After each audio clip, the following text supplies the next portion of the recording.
This Torah class is brought to you by TorahAnytime.com. Okay, so Rabbi, it's a very interesting topic at hand today.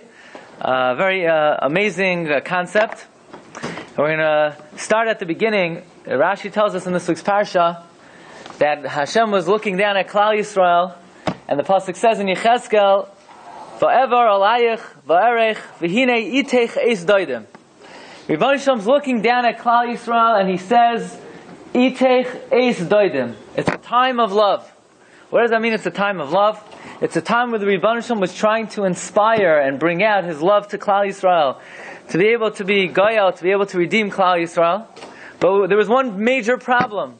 The problem was v'yad eroim ve'eria. We were naked and bare. We had no mitzvahs. We had no reason for the Rebbeinu Shalom to redeem us. We had not one redeeming quality. We had not one zechus.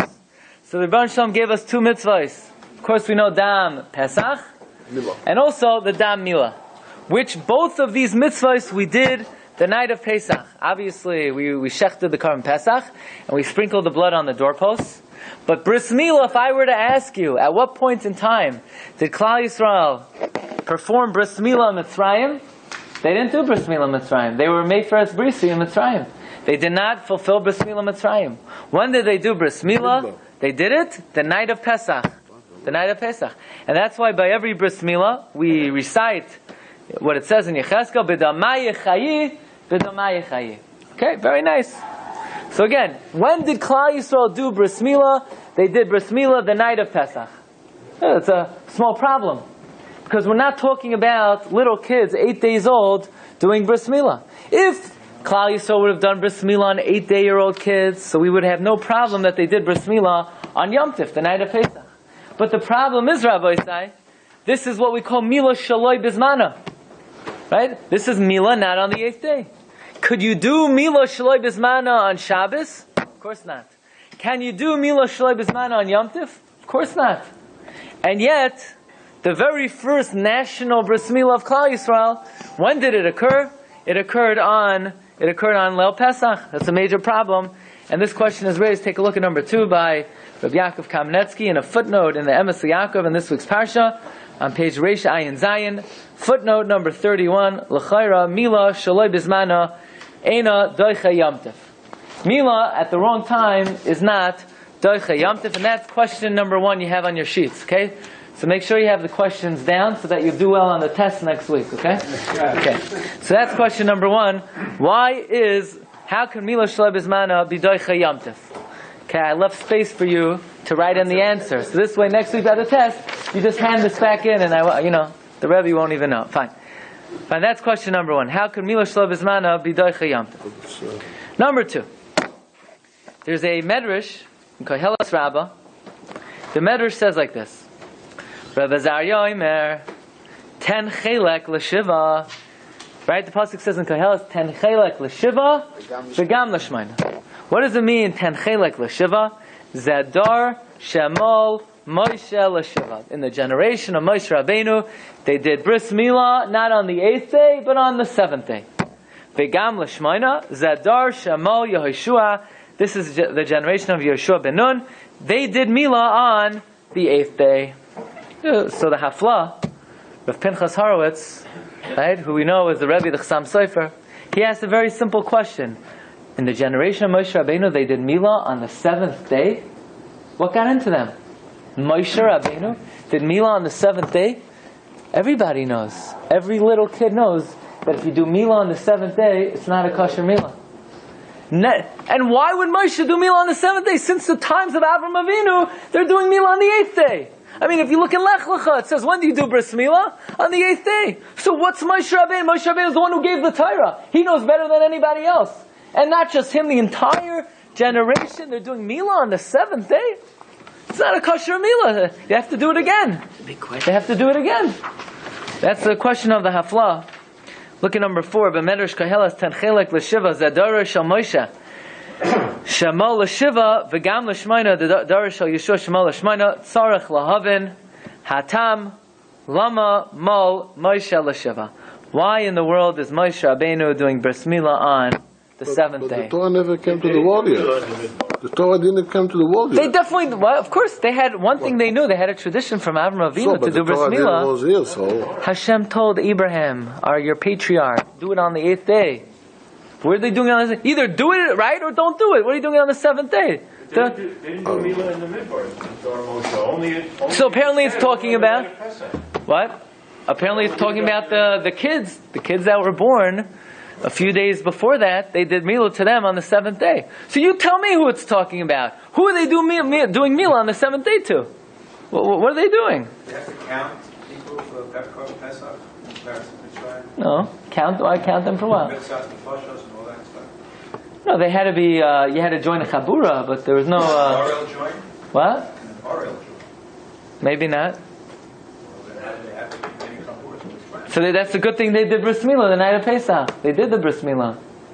They did a bris milah. But what's the Medrash talking about? They did it on the 7th day. Why they either do it right or don't do it at all? What's the 7th day? Now they took lulav, esrog, hadas, and aravas, and they also took a watermelon. I mean, what's the Medrash talking about? They did milah on the 7th day. What does this mean? Okay. Once upon a time, there was a great man by the name of Avraham Avinu. Yeah? Remember him? So Avraham Avinu, he kept Kol HaTorah Kula. Was that a good thing that he kept Kol HaTorah Kula? Yeah, Gesundheit, he wants to keep Kol HaTorah Kula. We'll let him keep Kol HaTorah Kula. Was he mechuyev to keep it? No, he's not mechuyev to keep it. It was a chumrah. It was a chumrah. Fine. I have one small problem. What did Avraham Avinu do on Shabbos? So you say, what do you mean? He kept Shabbos. He davened, Kabbalah Shabbos. He sang L'cha Doidi. He came home. He sang Eishes Chayil. He had gefilte fish. He kept Shabbos. Well, wait a second. But everybody knows that Goy Shavas is Chayiv Misa. Goy who keeps Shabbos is Chayiv Misa. Now, Avraham Avinu, yeah, he was a Yid, but he could not have been lenient on the Isser that a guy, that somebody who has not formally joined the Jewish people, is not allowed to keep Shabbos. So you say, where does it say that? It's not one of the Sheva Mitzvahs B'nai Noach. So the Gemara in Sanhedrin says, besides the Sheva Mitzvahs B'nai Noach, besides the 7 things Goyim are not allowed to do, there are 2 other things Goyim can't do.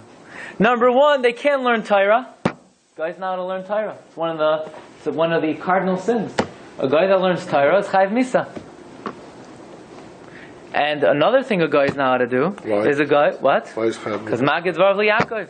Torah belongs to us.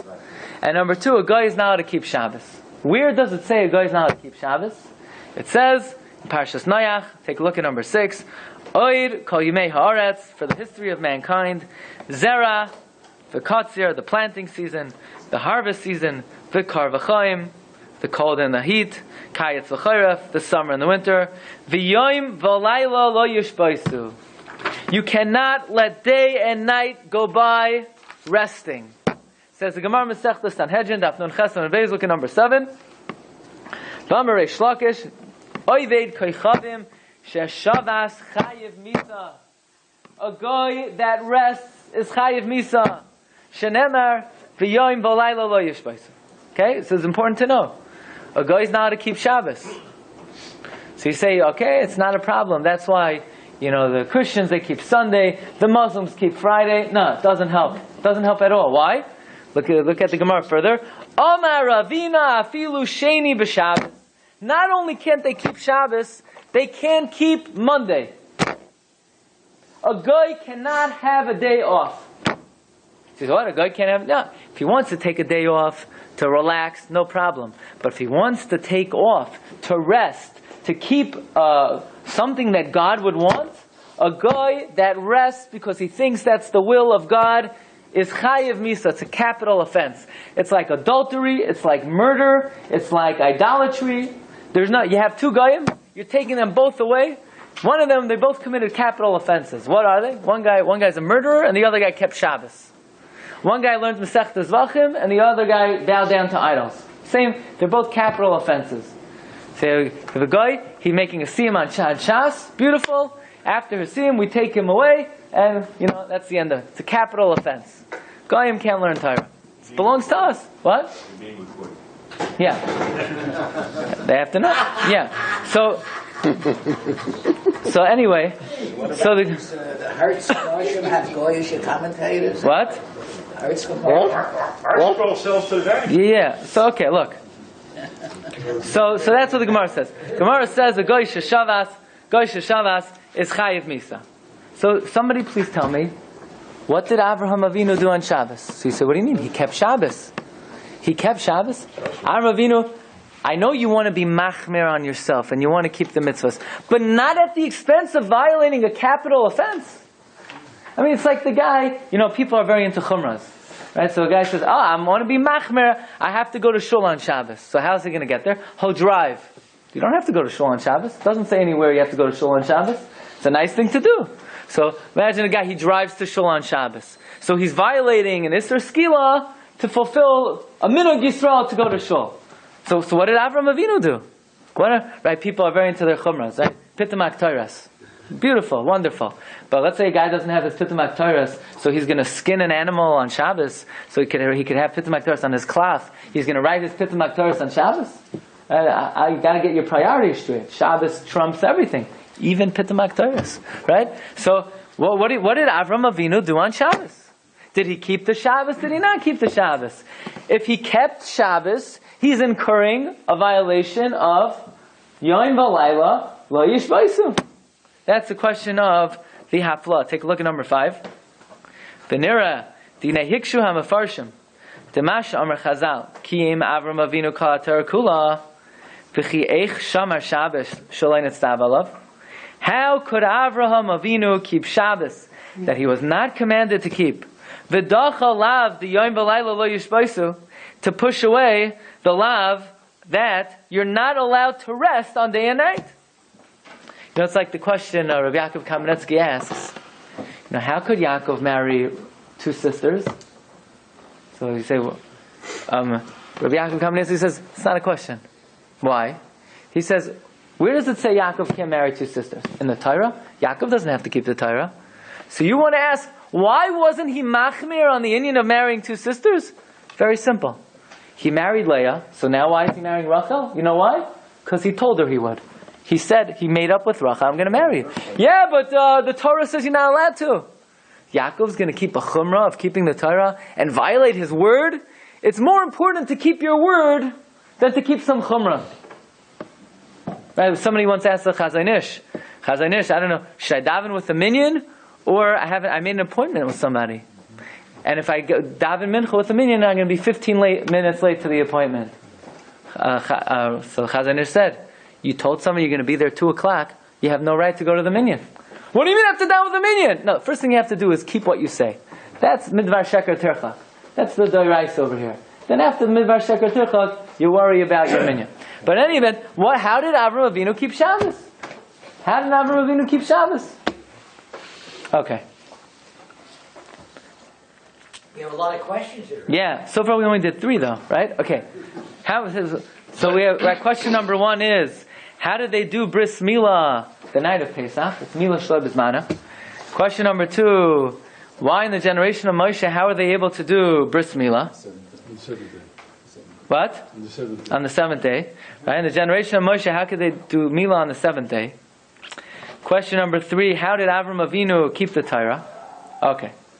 Let's take a look one more time at the Gemara in Sanhedrin and Chesed Beis. Ravina is talking about keeping Shabbos.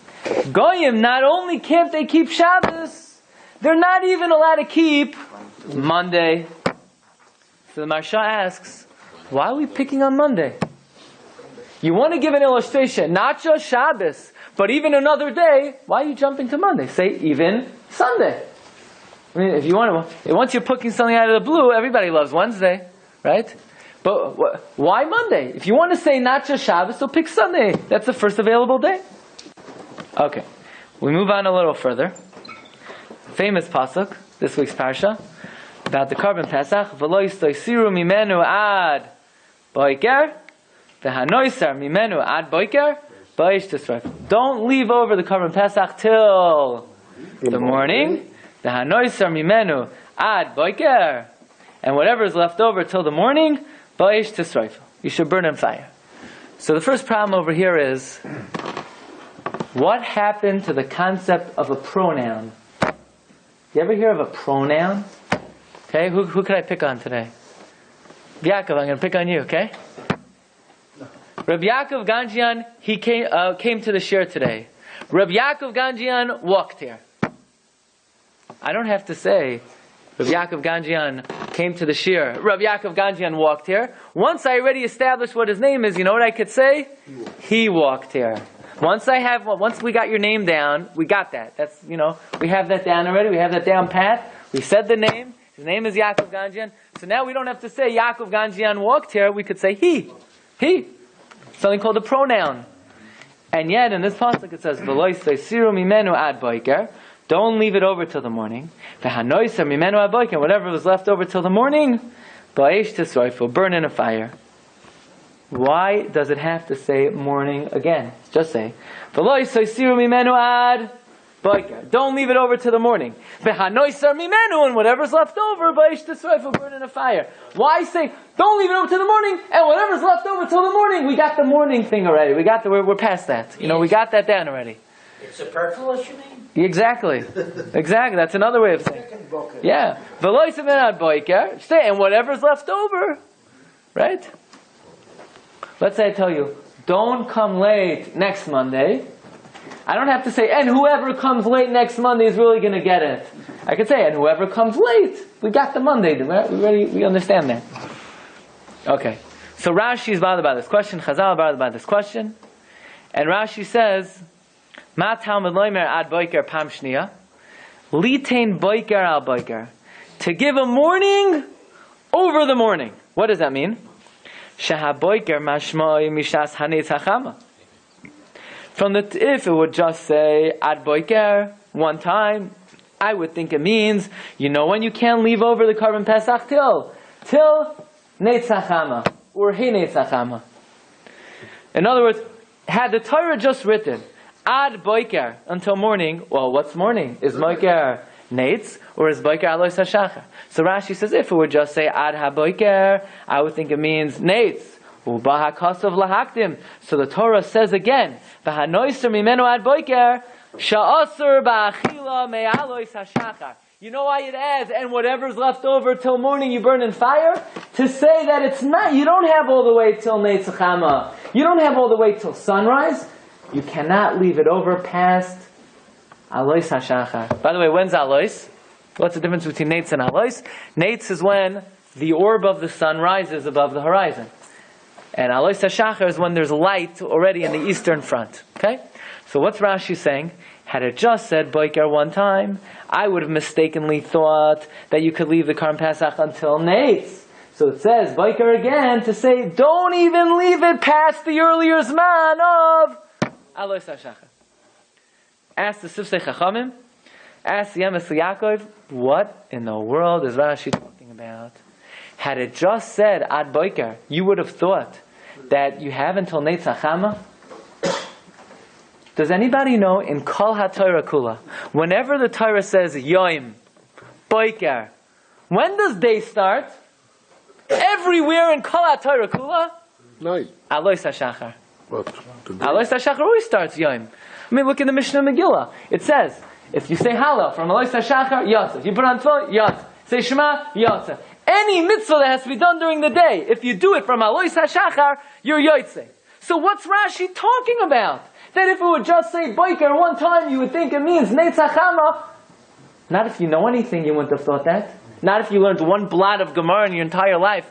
If you made it through second grade, if you were awake in second grade, when you learn Me'emasai Karan Shema B'Shachris, you would know that boiker in the Torah means alois hashachar. No, Rashi says, if it would just say boiker one time, you would think it means netz hachama. You would think that, unfortunately, if you never went to yeshiva in your life.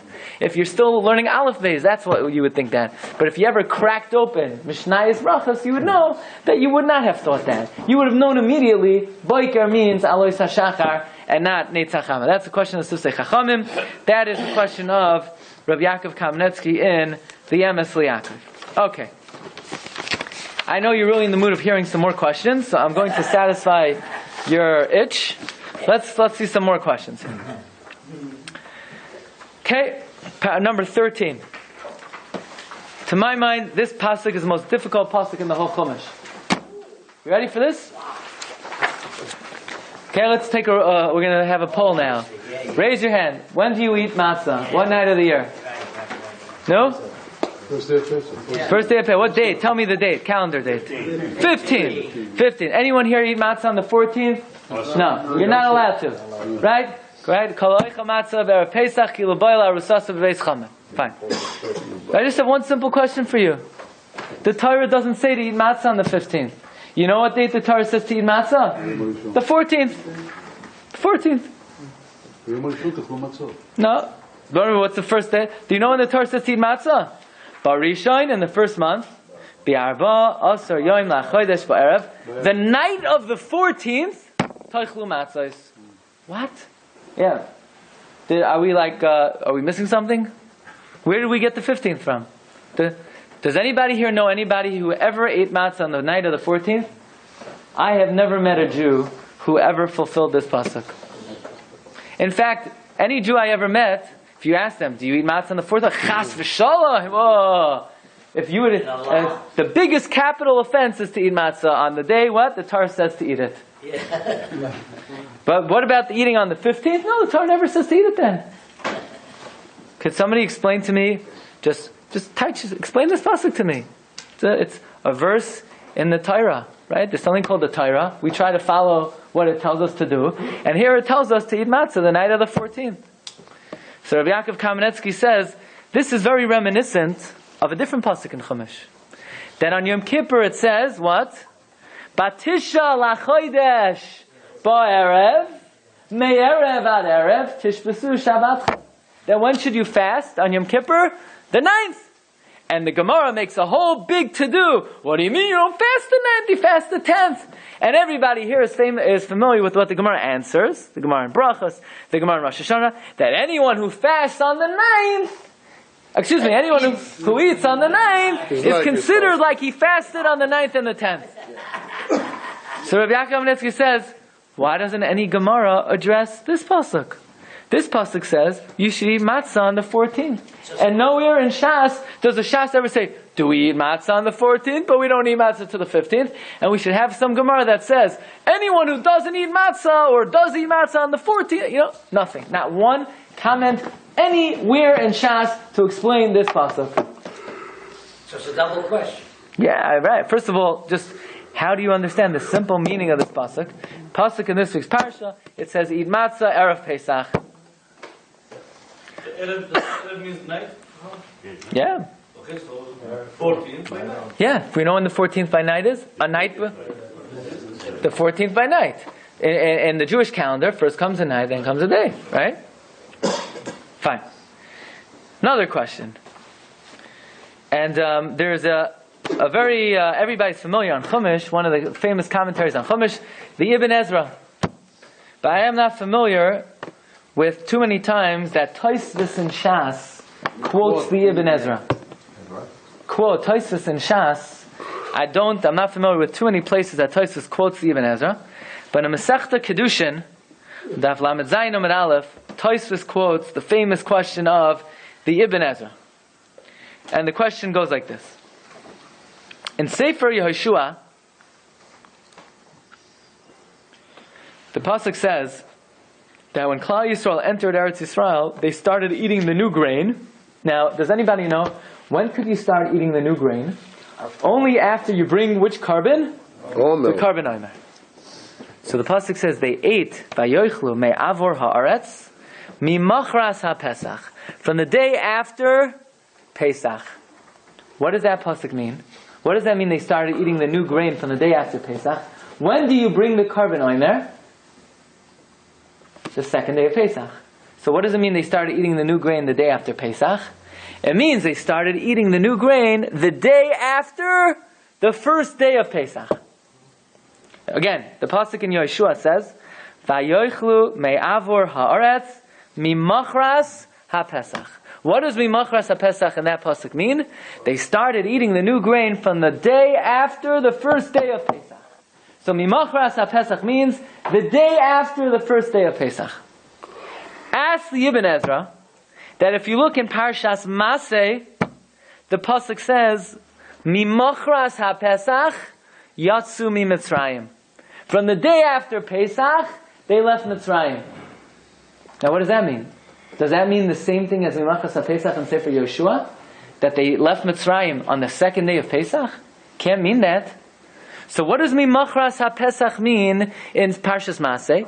Parshas Maseh, it has to mean Mimachras HaPesach. From the day after the bringing of the Karban Pesach, they left Mitzrayim. They brought the Karban Pesach on the 14th.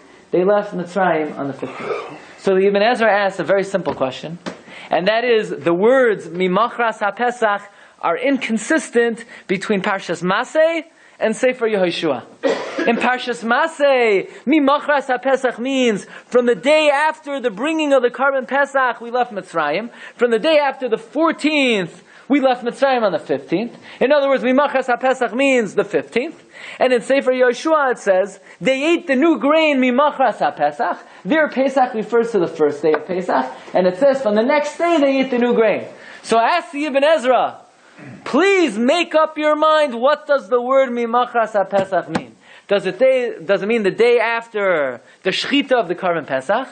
The day after the 14th? Or does it mean the day after the first day of Pesach? The day after the 15th? English says morrow. The morrow. The morrow, yeah. The question is, but what's the reference date? What's Pesach referring to? Is Pesach referring to the Karban Pesach? Like in Parshas Maseh? Or is it referring to the first day of Pesach like in Sefer Yehoshua? Okay. Look at number 19. Yachal Merosh Chodesh. Where does it say this? Haggadah. Yachal, I would think from Rosh Chodesh. I would think what from Rosh Chodesh? What would I think? I would think, when could you start fulfilling the mitzvah of Sipur Yitzias Mitzrayim? From Rosh Chodesh Nisan. Talmud Loimar. Therefore the Torah comes and says, no, Bayoim Hahu. On that day, don't start saying the Haggadah Rosh Chodesh Nisan. You have to wait until Bayoim Hahu. Says the Braisa, I Bayoim Hahu. If it would just say Bayoim Hahu, Yachal Mi Bayoim. I would think, when is there a mitzvah to talk about the events of leaving Mitzrayim? Mi Ba'oid Yoim. During the day. What day? The 14th. The 14th. Talmud Loimar. Therefore the Torah comes and says, Ba'avur Zeh. Don't do it on the day of the 14th. Do it, Ba'avur Zeh. Ba'avur Zeh refers to what? Pesach, Matzah, and Marar. And therefore you must delay the recitation of the Haggadah until the night. So ask Rabbi Yaakov Kamenetsky a very simple question. If it would just say Bayoim Hahu, when would you think you should say the Haggadah? The 14th during the day. Why would I think the 14th during the day? Bayoim Hahu means the day. So now comes along the Torah and it says what? Ba'avur Zeh. Ba'avur Zeh means what? The night, the 15th by night. So Yaakov says, so what are you going to do with Bayoim Hahu? If the Bryce is saying, had it just said Bayoim Hahu, you would think, when should you say the Haggadah? During the day. So therefore the Torah says, no, not the day. Ba'avur Zeh. Ba'avur Zeh is the night. Just one simple question. So how do you read the pasuk? It says Bayoim Hahu, Ba'avur Zeh. Bayoim Hahu means the day. So you say, no, Ba'avur Zeh means the night. So it can make you crazy. Go out of your mind. I mean, if it says Bayoim Hahu, and Bayoim Hahu means the day, so very nice, Ba'avur Zeh means the night, but what do you do with Bayoim Hahu? It says, ask Rabbi Yaakov, just how do you read the pasuk? If the Brisa is saying, had it just said Bayoim Hahu, you would think it means during the day. So now that you have Ba'avur Zeh, now you become schizophrenic. That's what you become. Because Ba'avur Zeh means the night, and Bayoim Hahu means the day. So when do you say the Haggadah? Will you say it during the day and during the night? Nobody does that. Nobody says Haggadah Erev Pesach. So how do you deal with this pasuk? No, it's a very strong question. Okay. For good measure, let's add another 2 questions. Okay. Shabbos morning, yeah? You make Kiddush? Yeah, of course. What's Kiddush called Shabbos morning? Kiddusha Rabbah. Kiddush Rabbah, the great Kiddush. What's so great about it? So most people say herring is so great, herring, kegel. But the problem is that we know Kiddush Friday night is Midairaisa. Kiddush Shabbos day is only minhag. So, it's only minhag. So why would we call the Shabbos day Kiddush Kiddush Rabbah? Shabbos night, Friday night Kiddush should be called Kiddush Rabbah. So the Ran says in Psachim, it's a Lashon Saginar. Right? What do you call somebody who's blind? Someone who's blind, you say he has a lot of light. In other words, it's a euphemism. It's the opposite of what you mean to say. Instead of criticizing the guy, you say, oh, he has so much light. But what you mean to say is, he's blind like a bat, right? He can't see a thing. So the same thing, Kiddush Shabbos day is nothing. It's very small, it's very insignificant. But we don't want to say Kiddusha Zuta, it's a small Kiddush, so we call it Kiddusha Rabbah. What? That's the Ran. The Ran in Psachim. Yeah, the Amora was, he said it. Right. Oh yeah, the question was, so why is it called Kiddush Rabbah? The Gemara doesn't say why. The Gemara doesn't explain. It says the people use that word. Why? Right? Why? Okay. And finally, we know Avram Avinu, back to Abraham. Avram Avinu was Masakin Tfilas Shachris. Yitzchak, Mincha, Yaakov, Marav. So one simple question. Avram Avinu, what happened last night? Well, you didn't have Marav? Why is Avram Avinu making Shachris? The day doesn't start in the morning. The day starts at night. Yep. So Avram Avinu should have been Masakin Tfilas Arvis. Yitzchak should have been Masakin Tfilas Shachris. And Yaakov should have been Masakin Mincha. What's Avram Avinu doing? What was he waiting for Shachris for? The day doesn't start Shachris. So what was Avram Avinu waiting for? This Suda also is Keneged Avram Avinu. No? What? This Suda is also Keneged Which Avram. Suda? The second Suda. Because it's Shachris, but Avram Avinu, he's late on the game. He should have started the night before. So the answer, Rabbi Sai, we have 10 questions. We'll give you the executive summary. You ready? Again, we have 10 questions over here, but Baruch Hashem, there's one answer. One answer to all 10 questions. Okay? Wow. We want to know, how could Klal Yisrael do Mila Shaloi B'Zmana the night of Yom Tov? It's Mila Shaloi B'Zmana, it's not Derech Yom Tov.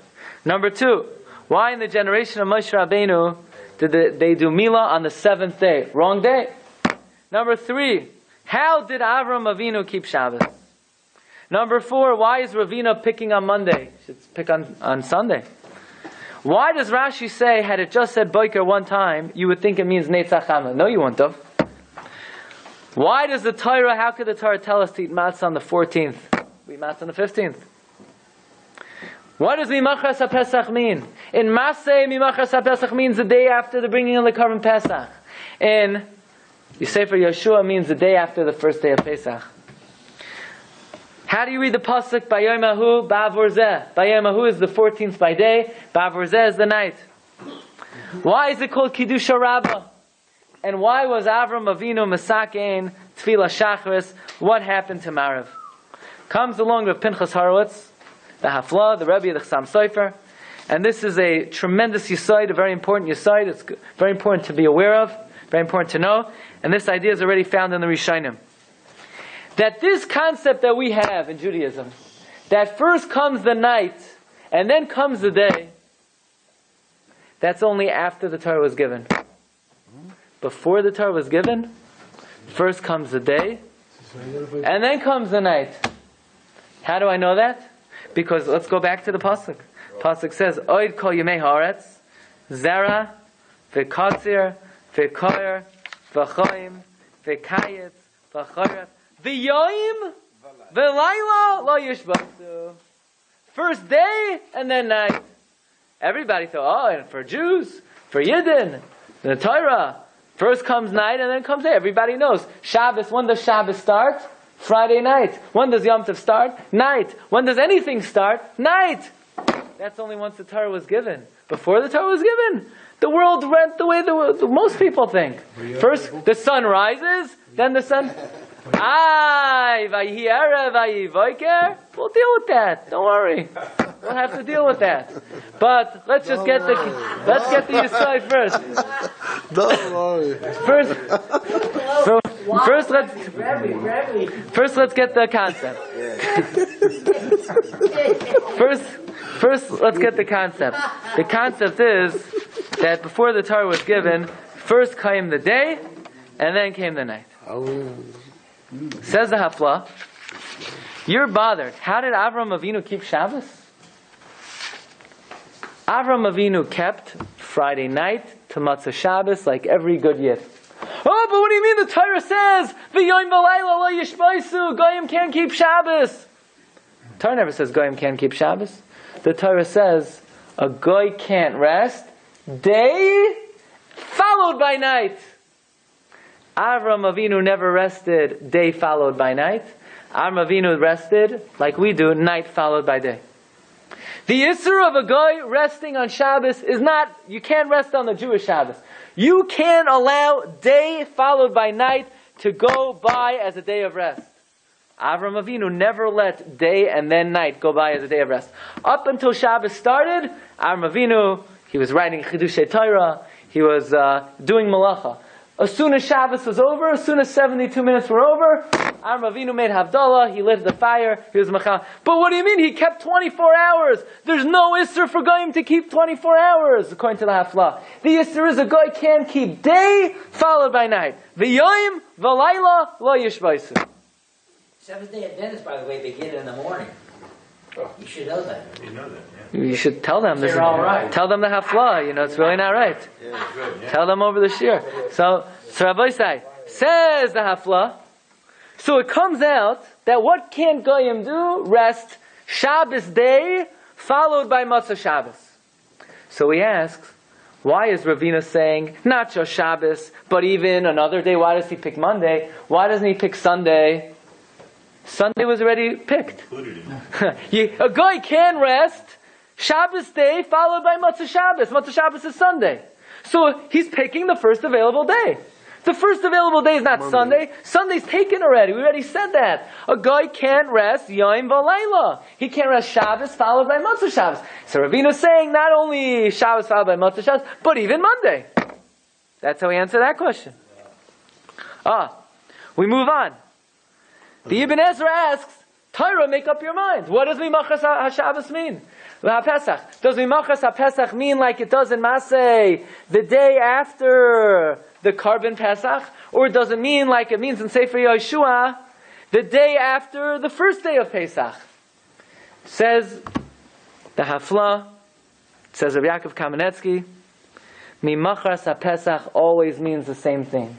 The day after the eating of the Karban Pesach. In Parshas Masei, it's talking about when the Jewish people left Mitzrayim. We left Mitzrayim the day after we ate the Karban Pesach. When did we eat the Karban Pesach? The night of... So we always think of it the night of the 15th. But no, it wasn't. Because before the Torah was given, the first night of Pesach wasn't Pesach yet. It followed the day before. The day before Erev Pesach was the 14th. That night was the night of the 14th. What we call the night of the 15th, before the Torah was given, is called the night of the 14th. Because night follows the day. So in Parshas Masei, when it's talking about when we left Mitzrayim, when did we leave Mitzrayim? The day after we ate the Karban Pesach. We ate the Karban Pesach at night, but the night concluded the 14th. Then the next day we left Mitzrayim. But in Sefer Yeshua, they're talking about the people who already got the Torah. And it's saying, when did they eat the new produce? The day after they ate the Pesach. When did they eat the Pesach? For them, they ate the Pesach for what they consider the 15th. So the next day, the 16th, they ate the new grain. And now we understand why in the generation of Moshe Rabbeinu, they did Milah on the 7th day. Okay? Think of it like this. You had a little kid, he's born Sunday night. When would we do Bris Milah? Monday. Right? Which is the 8th day. Right? In other words, the baby's born Sunday night, which is Monday. Monday, Tuesday, Wednesday, Thursday, Friday, Shabbos, Sunday, Monday, the 8th day. But in the generation of Moshe, when the kid's born Sunday night, when do they do the Bris Milah? Sunday. Because Sunday night is day 1.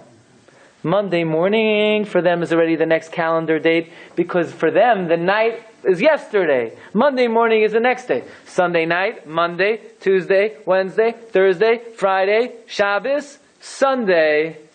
We would call it the 7th day. But for them, it was the 8th day. So when the Medrash says in the generation of Moshe, they did meal on the 7th day, that's how we see it, because we say night and then day. But if we're looking at what they did, when they see what they did, they're doing it on the 8th day. The kid's born at night, that's 1. The next morning is 2 already. But we see it as the 7th day. Okay. Let us see if we could explain this a little bit further. Says Rabbi Yaakov Kamenetsky, very nice, this is a beautiful idea, that before the Torah was given, it wasn't night and then day, it was day and then night, like the Pasuk says, Yom v'layla lo yishbais. But everybody's bothered by the question, everybody's thinking, what kind of chiddush is this? Doesn't it say, Vayhi erev, vayhi voiker, yom echa, vayhi yom sheni? There was a man who was your Elta Zeda. You look like him a little bit. You do. His name was Adam Arishain. And he was born on what day of the year? Friday. He was born on Chaf. He was born on what day of the year? Rosh Hashanah. Right? The Gemara Masechta Rosh Hashanah says, who are we going like when we daven on Rosh Hashanah? Zeh hayom tchilas ma'asecha. That goes like Rabbi Eliezer, who says, B'tishrei nivra ha'olam. Even though God did not create the world on Rosh Hashanah, even though we didn't create the world on Rosh Hashanah, Hashem didn't create the world on Rosh Hashanah, Hashem created the world 5 days earlier, but the world is not really considered to have a purpose until Adam Arishain steps foot on the earth. Until Adam Arishain comes down to this world and he puts his feet on terra firma, there's no creation. Okay? So Adam Arishain, he's created on Friday, and the Gemara Masechta Sanhedrin, you could follow along in number 26. The Gemara Masechta Sanhedrin tells us about the account of what happened every hour. The Gemara over there on Daf Lamed Ches Amud Beis says the first day of Adam's life, which was the 6th day of creation, had 12 hours. And the Gemara tells us how Hashem took the dirt and he clumped it together and he molded it and he formed it. And finally, says the Gemara, on the 5th hour, Adam Harishon stood on his feet. So Adam Harishon, he stands on his feet. He looks out into the world. What does he see? Does he see day or does he see night? Day. Day. So Adam Harishon says, if I see day, day, night. Day, night. I come out into the world, I see R, I see day. That's how the world operates. Day and then night. And that's from the time Adam Harishon stood on his feet, that's how the world progressed. Day and then night. That's what Adam saw, that's how the world progressed. So you say, but what do you mean? That can't be. It says, Vayhi erev, vayhi voiker. No! What does the Pasuk say? Vayhi erev, vayhi voiker, yom ha-shishi. Why does it say ha-shishi? Why doesn't it say yom shishi, like it says yom chamishi, yom revi? So Chazal tell us, the world was conditional. Pudding. The world was unstable. The world did not have a solid existence until the 6th day of Sivan, when Klal Yisrael accepted the Torah. On that 6th day of Sivan, when Klal Yisrael accepted the Torah, the world went back to be counted the way Hashem intended it to be counted when He created the world. Vayhi erev, vayhi voiker. But not until Yom HaShishi. Not until the 6th day of Sivan.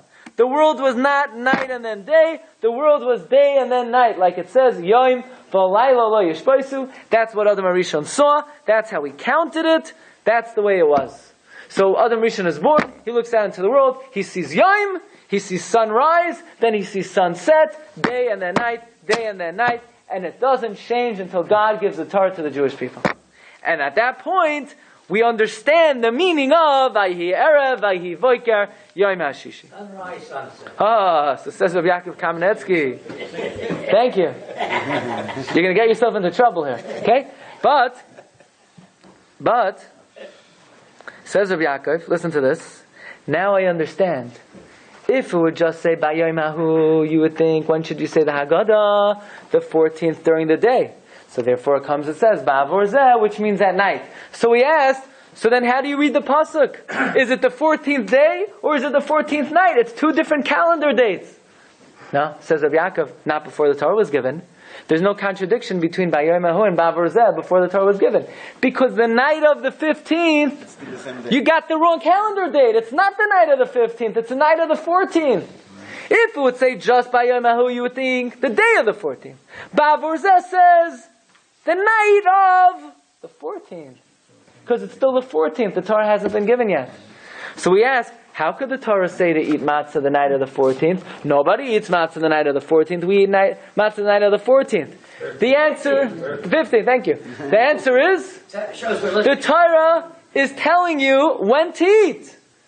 For those people it was talking to, for them, that time was the night of the 14th. Now that the Torah is given, that time is the 15th. It's not that the Torah said, you eat the 14th, and we don't listen, we eat it a different day. What the Torah to that generation called the night of the 14th, we consider the night of the 15th. Because to them, the night followed the day before, but for us, the night begins the next date. Okay, you ready for this? Yes. This is unbelievable. Everything's unbelievable. It's true. It says like this. It says, we know that between day and night, right? Between day and night, there's something called Bein Hashmashos. Very confusing time. Bein Hashmashos. Twilight. Is it day? Is it night? Is it a suffix? If it's Zman B'fnei Atzmai? All kinds of problems. Bein Hashmashos. Right? We could spend 5,000 years giving Shiurim about Bein Hashmashos. So one simple question. Why don't we have Bein Hashmashos in the morning? That between the night, the previous night, and the upcoming day, we should also have twilight. You know, we should have this in between, the buffer zone. The same way we have a buffer zone at night. Why don't we have a buffer zone in the morning? Why is it in the morning, it's night, day? It's so anticlimactic, right? Where it's night, and all of a sudden, bam, in 1 second it's day. And at night, it's so gradual, calm. Day, a little bit less day, a little bit less day, Bein Hashmashos, we don't know where we are, we don't know if we're there, and then it's like going from the day to the night, it's a very slow transition. But going from night to day, it's like on a dime. We have a lot of shach. But we know, the Oseh Shach is day. It's day. We might be worried that you might not know, so therefore we push things over, but it's definitely day. Says Rabbi Yaakov Kamenetsky, you know who asked this question? The Yerushalmi, in the Masechta Brachos. Daf Beis Amud Beis. And you know what the Yerushalmi answers? You know why we have this concept of buffer zone between day and night? Because what is transpiring between the end of the day and the beginning of the night? A very major transition. You know what's transpiring? We're changing the calendar date. We're allowing you to cross off on your calendar the 15th, and now you're up to the 16th. You're moving on to the next calendar date. Oh, you're moving on? You better make sure you've crossed all the lines before you're able to X out that last calendar date. For you to make that transition from yesterday to today, you better make sure you're there. So therefore we have to cross this buffer zone of Bein Hashmashos. Says Rabbi Yaakov Kamenetsky, Go'ainas. Before the Torah was given, this buffer zone of moving on from calendar date that we have from day to night, they had from the end of the night to the morning. We have from day to night, because for us we move on to the next calendar date when you move on from day to night. But for them, they transition to the next calendar date from the end of the night to the day. On what basis does it say that, Rabbi?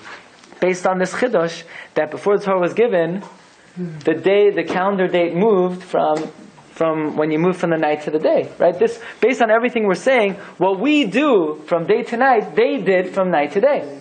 So the same way we say that we cannot be confident we've moved on to the next date until Tzeisak Chavim, for them, they wouldn't be confident that they moved on to the next date until Neitzach Hama. So we said, what do you mean? We're sure today that once Alois Shachar comes, it's the morning. That's because for us, we're not transitioning to a new calendar date.